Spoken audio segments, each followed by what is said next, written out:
Okay, comps. You I'm wanted to back. talk about comps. Mhm. So comps, I mean, comps are a tricky thing. I would say, I quite honestly seldom use them personally, just because you don't know that you're comparing apples to apples anyways. So for businesses, I don't use a lot of comps. Um, I'll use rule of thumb. I'll do other research through like vertical IQ, and which gives me deal stats, high level numbers. Um, if you're going out and you're looking actually for biz comps or at deal stats and trying to pull 6 or 8 or 10 different comparable businesses, the problems you have are finding a comparable business. Some of those sites include inventory, some don't, depending on what type of business you're using. It may or may not be helpful. Uh, or your business may or may not include inventory. Um, they don't handle risk factors. I mean, think about this. If you are selling a liquor store and you go into biz comps and you find, comparable liquor stores and all that, and let's say that it comes up with a median multiple of 2.3, 2.4, whatever.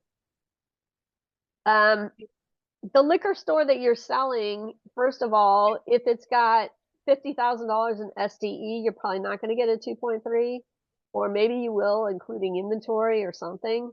But most of the time, when you're looking at small amounts, 50, 40, $50,000 SDE, you're usually looking at 1.5 times multiples because there's no cash flow. But if the liquor store that you're dealing with has, $750,000 of SDE, well, now your multiple is probably going to be 2.5 to 3 in that range. Also, unless, let's say, yeah, the liquor store has $750,000 in SDE, but it's also been robbed 5 times in the last year. Well, now you got high risk and you got a location problem, and buyers are not going to they're not going to pay top dollar, even though the SDE is high. There's also a very high risk because of the location and the number of times it's been robbed, and so that's going to slide you down and that's why business valuation is such an art and a science. I mean, the science part, I always tell people in a business, it's your business value is a very basic equation, right? Value equals earnings times multiple. So V equals E times M. That's it. Simple. The problem you run into is what earnings? Which earnings are you talking about? You talking about EBITDA? You talking about seller's discretionary earnings? Are you talking about EBIT? Are you talking about taxable income? What earnings exactly are you talking about, and how do you define it? Make sure buyer and seller both have it defined the same way. And then the multiple. There are so many different factors that can go into a multiple, and at the end of the day, a buyer is going to use. They're going to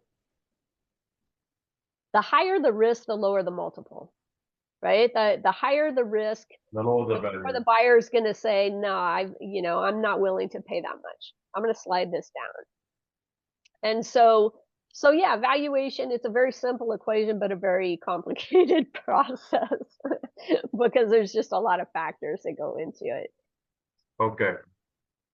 Just empirically, not going to the science, just by empirical.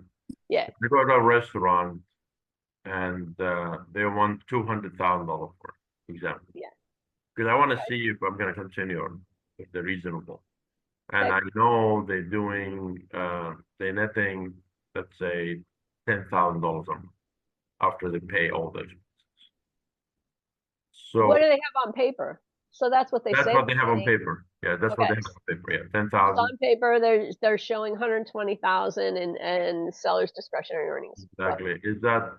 So I talk to different people. They say, well, you're paying 200,000, you will get that money back in, let's say, less than 2 years. Is that a good estimate? 2 years, 3 years to get your money back? roughly? Yeah, I mean it depends on other circumstances, but yes. But there are other things. So 200, so if the business has got 120 in SDE, then 200,000 would be a reasonable price. That would Okay. be a reasonable price. Unless you got 3 family members all working in the business that are not being paid. Yeah. And now your SDE is not 120. How much would it cost you to replace those 3 people? Right? So if you have, and especially in restaurants, where a lot of times in small restaurants they do have family members, you got a husband, a wife, and then maybe a son or daughter all working in the restaurant. All 3 of them are leaving. So a new buyer coming in, it, assuming they only want to work 40 hours a week or whatever, which I think restaurants you're probably going to work more than that anyways. But they're going to need to hire 2 people to replace the other. They can only replace one person's position, one person's role.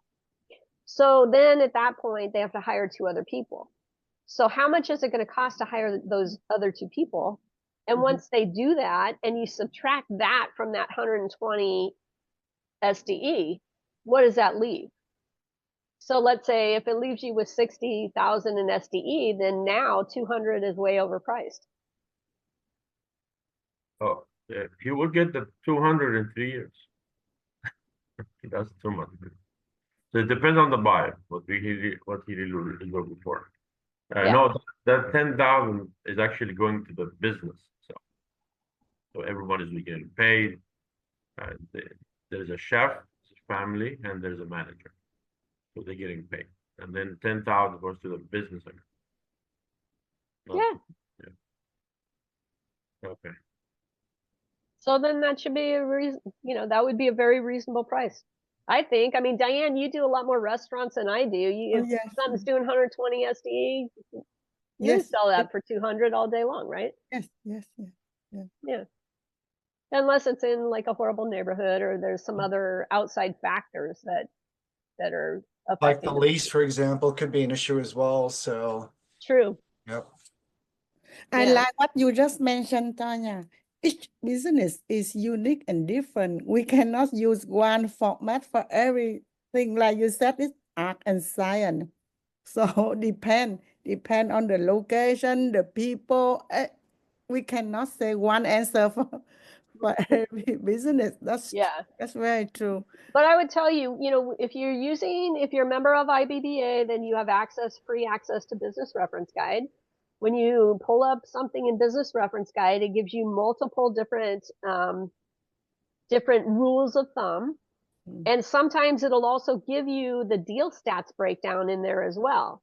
And so use each one of those as data points and calculate it out. And then you can throw out the outliers and give yourself an idea of, yeah, this is roughly what this business is going to go for.